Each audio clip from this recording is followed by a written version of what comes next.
Глава республики Айсен Николаев объявил 2024 год в Якутии годом детства. Он призвал жителей региона объединиться в заботе о детях. Ведь каждый ребенок достоин счастливого детства, тепла и любви. 117 особенных детей, достойных счастливого детства, проживают сегодня в поселке Серебряный Бор Нерюнгринского района, в единственном госучреждении данного типа в Якутии, в Республиканском детском специализированном доме социального обслуживания. 218 взрослых сотрудников детского дома здесь не просто решают задачи по социальному обслуживанию детей-инвалидов, они заменяют им родителей и становятся самыми близкими друзьями для своих воспитанников.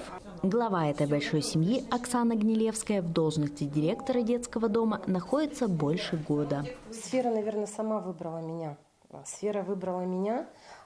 Первый раз я пришла в детский дом просто воспитателем. Это был 2000 год. Отработала я 9 лет.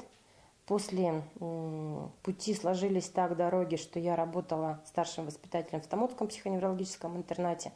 И вот 13 лет спустя я вернулась в данное учреждение, только уже в должности руководителя. Наверное, все-таки по зову сердца. По учреждению я не могу сказать, чтобы не было такого дня, минуты, часа, чтобы я не ходила. Это не планово, это просто хочется. Просто хочется пообщаться с детьми, с сотрудниками. И вообще, если я не буду ходить, я же не буду знать всех проблем. То есть это моя непосредственная обязанность прямая – быть в центре всех событий. Первое звено принятия ребенка в детский дом – социальная служба, через которую проходит каждый ребенок. Поступил новый ребенок, привезла мама с бабушкой, взяла непосредственно заявление о принятии ребенка в наше учреждение, все необходимые документы, то есть на маму там паспорта, по жилью работа, справки с больниц, какое состояние у ребенка. Провела беседу, как ребенок себя ведет в семье, например, общие данные, с медиком непосредственно тоже, с замом по ОВР. Общую картину выясняем, собираем все документы на ребенка, на родителей, паспорта, СНИЛС, свидетельство о рождении и приступаю к работе, то есть к оформлению личного дела. На каждого ребенка есть свое личное дело, там есть вся важная информация. То есть откуда прибыл, когда прибыл, какие у него диагнозы, где прописан, получает алименты или нет, если родители лишены. Если не лишены, как в данном случае по заявлению, то мы ничего не делаем. Просто отслеживаем поступление пенсии на счет ребенка. Социальные педагоги учреждения еще и организаторы культурного досуга. Занимаюсь мероприятиями для детей, выезд детей в другие учреждения для проведения праздников. То есть это ДК Пушкина, потом также выезжаем в бассейн Верчин. Наши дети там постоянно ждут и рады каждую неделю. Также наши дети занимаются в Центре развития творчества и юношества ЦРТДЮ. Выезжаем и каждую неделю также. И здесь по месту, то есть организация дискотек, каких-то мероприятий, каких-то праздников именно для этих. Любой выезд для наших детей это уже праздник какой-то. Все равно новые люди, новые знакомства для детей. То есть детей мы социализируем, чтобы также в том обществе, в обществе, чтобы их воспринимали уже как равных. Всем нужны не только зрелища, но и хлеб. А дети особенно любят вкусно поесть. Для этого в детдоме организованно работают специалисты по спецпитанию. Коллектив у нас состоит из 12 сотрудников и 13 шеф-повар, плюс диет-сестра. На данный момент мы переходим на новое меню. Включает в себя меню это бутерброды с икрой, с красной на завтрак, салаты различные из кальмаров, салаты из свежих овощей у нас идут. У нас различные пудинги, различные запеканки, суфле из творога. Очень много новшеств у нас сейчас вводится, поэтому детям нравится. Новое меню у нас идет для разнообразия, для новых впечатлений. Это новые вкусовые качества. Ближе стараемся быть к домашней кухне. Каждое меню соответствует всем нормам и стандартам. Я работаю очень давно, уже 35 лет. Просто диет-сестрой перешла с ноября месяца 2003 года, а до этого работала главной медсестрой в детском доме в этом учреждении. Моя работа – составление меню, рациональное распределение продуктов питания, чтобы мы выходили по колоражу, чтобы было соответствие белков, жиров, углеводов и килокалорий соответственно. У нас разработано 14-дневное меню на детей, это обязательно, чтобы было распределение продуктов и блюда не повторялись. А есть еще дополнительные лечебные столы, которые детям у нас зондовики на энтеральном питании находятся, они получают белковые смеси дополнительно и протертое питание. Дети есть, которые получают 5-й стол, 4-й стол по заболеваемости. Поэтому на каждого разработано отдельное меню, и им выдается согласно этого по рекомендации врачей. Каждое подразделение детского дома в отдельности и совместно решают комплексные задачи по оказанию квалифицированной психолого-медико-педагогической помощи детям. Мы занимаемся медицинским обеспечением, сопровождением детей по медицинской части. У нас, получается, работает 77 младших медицинского персонала, 26 – это средний медицинский персонал, 2 педиатра, 1 невролог, 1 психиатр. Я заведующий отделением. Средний медицинский персонал и младший медицинский персонал, они находятся либо по 12 часов, либо круглосуточно на рабочем месте, сопровождают. Основной ведущий диагноз у нас психиатрический – это умственная отсталость разной степени тяжести. Плюс остальные диагнозы сочетанные. Их много у каждого ребенка. Как и во всей сфере здравоохранения Нерюнгринского района, здесь также отмечен кадровый голод. Учреждению не хватает специалистов, медицинских работников. Нехватка в специалистах, в принципе, как и везде. Нам не хватает врачей. На сегодняшний день у нас открыта вакансия врача-педиатра, врача-реабилитолога, врач-психиатр и врач-нарколог являются внешними совместителями, а очень бы, конечно, хотелось, чтобы данные специалисты были в нашем учреждении на постоянной основе. Жили в нашем доме, общались с детками, узнали вообще всю структуру изнутри, чтобы был свой врач, штатный специалист. В результате совместных усилий всего персонала становится возможным наблюдать положительную динамику развития детей с проблемами здоровья. Это у нас девочка Диана. Синдром Дауна – это у нее основной диагноз. Сейчас у нас тема идет коррекция плоскостопия и коррекция осанки. Основные упражнения – это у нас на фитболе, чтобы спинку расслабить, чтобы укрепить спинку. Детки, в принципе, все понимают, большую часть упражнений выполняют сами, уже знают, что делать. С кем-то приходится рука в руку делать упражнения, то есть полностью с ними все делаешь. Кто-то, как Диана, понимает, а кто-то очень активный, и все сами еще расскажут, покажут и расскажут, какие игры, какие упражнения.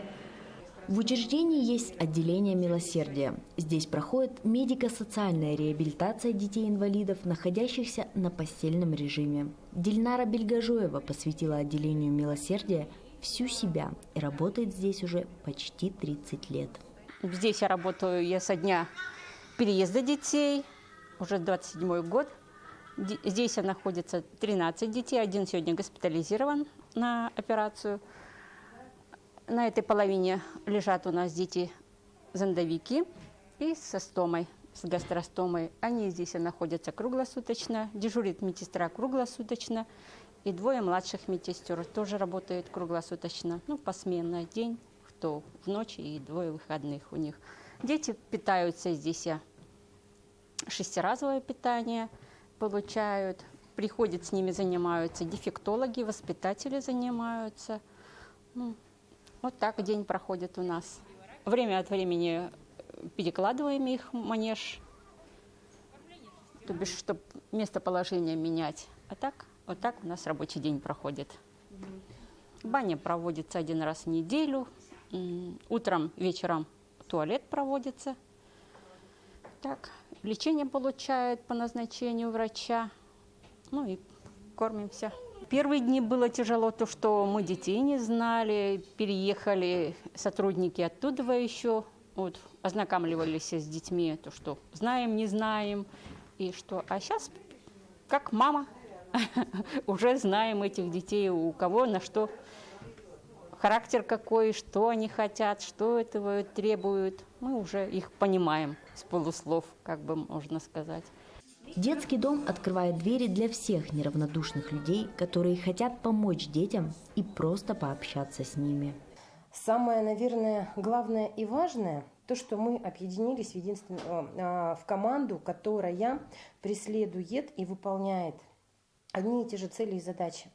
Наша задача, самая важная, это социализация детей в общество, приобщение к обществу, ну и знакомство общества с нашими детьми. Мы открылись в том плане, что мы стали более доступны. Благодаря госпабликам, которые у нас ведутся ежедневно, еженедельно обновляется информация. И мы открылись для жителей Нерюнгринского района. Наши двери открыты, к нам приходят в гости, мы общаемся, мы отвечаем на вопросы. И за год работы, вот за временной период года, у нас появилось огромное количество друзей. Это просто жители Нерюнгринского района. Вот, пользуясь случаем, хотелось бы им сказать огромное спасибо за их помощь и внимание к нашим детям. Это проведение акции в детском мире в магазине, где принимают участие все жители Нерюнгринского района. Огромное спасибо и низкий вам поклон. Много организаций стали с нами сотрудничать, индивидуальные предприниматели, компании, крупные компании. Встречи в детском доме с гостями очень важны. Это внимание и поддержка к детям, которым нужна особенная забота. В этом месяце с официальным визитом учреждения посетил архиепископ якутский Иленский Роман. К нему присоединились благочинный по Нерюнгринскому округу иеромонах Аркадий и настоятель православного прихода в честь Богоявления Господня поселка Серебряный Бор иерей Владимир. Гости пообщались с детьми и сотрудниками учреждения, которых благословили в их нелегком труде. Такая поддержка очень необходима в работе, ведь уход за особенными детками требует немалых физических и душевных сил. Это уже традиция, всякий визит, любое благочиние, в том числе и в Нерюнгринское, бывать и в специализированных детских заведениях. Ну, во-первых, узнавать о жизни, о проблемах, об успехах, а где возможно и свою помощь приложить.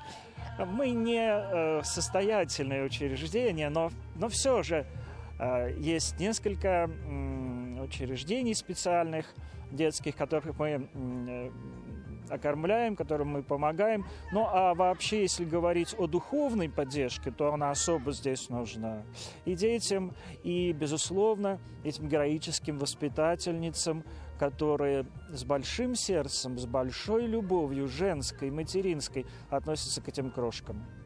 Персонал здесь хороший, надежный. Я имею в виду тех нянечек, и воспитательниц, врачей, достойные люди. Меня в иных местах, в иных комнатах просто до слез прохватывало, с какой любовью и заботой они к этим детишкам относились. Воспитанники республиканского специализированного детского дома стараются отмечать все большие праздники. Так, в начале марта ребята встречали Масленичную неделю. Русский праздник в Южной Якутии прошел по всем традициям с гуляниями, играми и забавами, вкусными угощениями и, конечно, добрыми делами. Поддерживать традиции и приумножать их для того, чтобы дети лучше запомнили праздник и его обычаи и быт. Так, одна из традиций, которая существовала еще на Руси – катание на лошадиных упряжках. Принято было объезжать деревню вокруг по часовой стрелке, как бы помогая солнцу быстрее двигаться.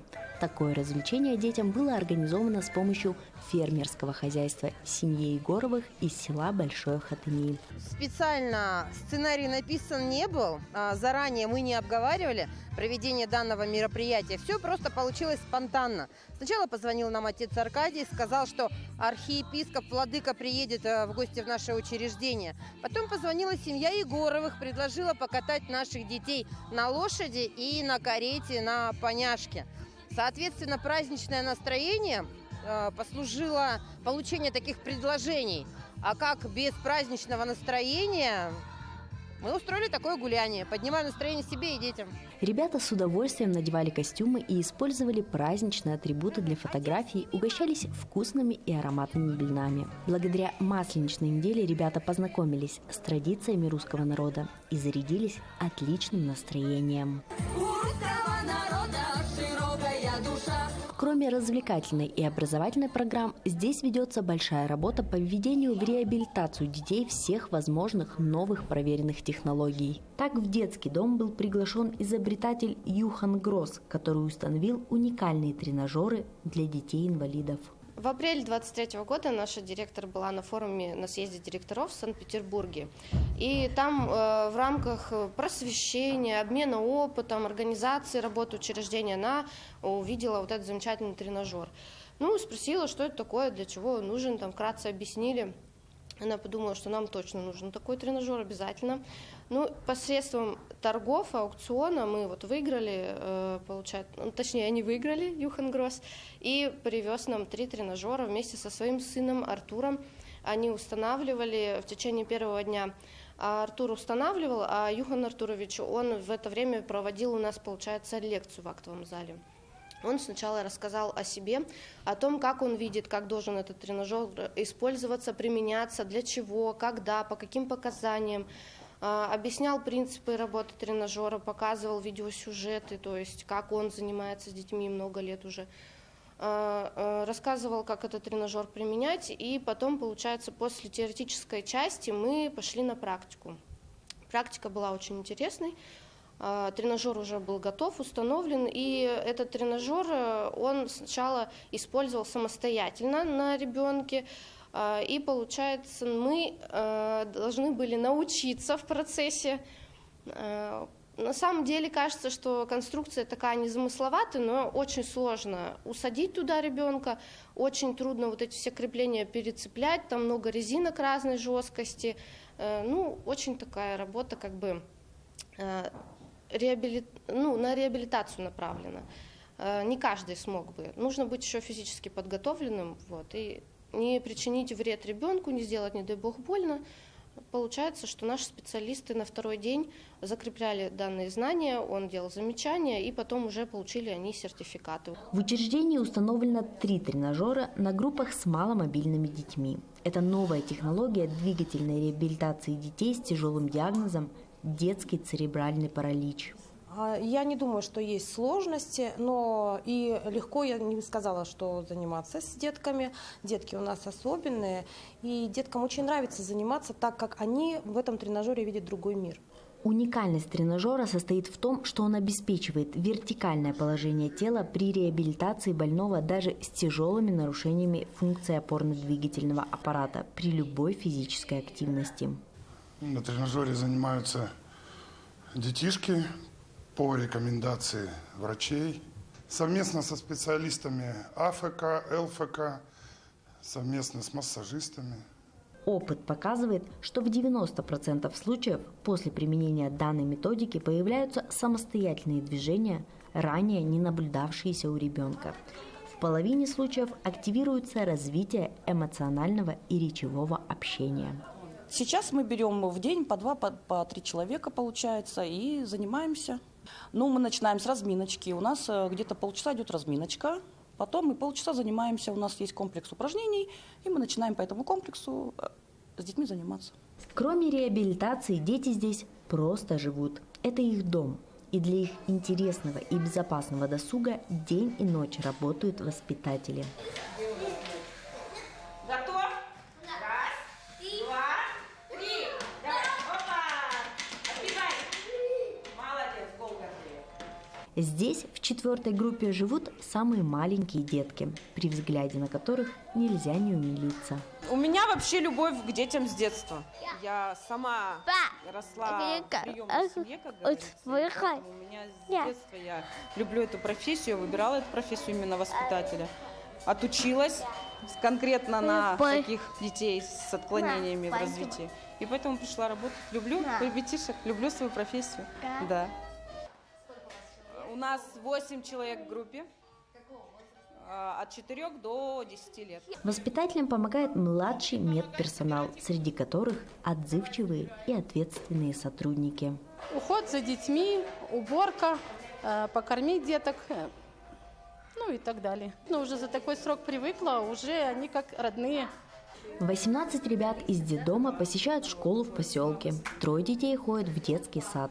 А девочки – это особое украшение детского дома. Спинку выпрямляет и девочка. Выпрямляем спинку, красиво, выпрямляемся. И идем. Раз, два, три, 4. Сотрудники детского дома, отдающие свои силы, душевное тепло и внимание детям, радуются вместе с ними, видя, как совместные труды дают положительный результат. Девочки у нас все разные. 2 школьницы у нас, девочки в возрасте от 8 до 17 лет. У нас есть надомное обучение, но 2 девочки у нас посещают школу. К остальным приходят учителя, дома занимаются с ними. Старшие девочки у нас помогают нам всегда. Вот сегодня София у нас гладила, разбираем стирку. По воскресеньям у нас проходит баня. Получается, в понедельник нам приходит белье с прачки, мы его получаем, девочки у нас его разбирают. София одна у нас пока учится гладить. Еще полностью сама не умеет, но пытается, старается, желание есть. Девочки очень любят готовить, да, Софа? Ходите, что вы готовите?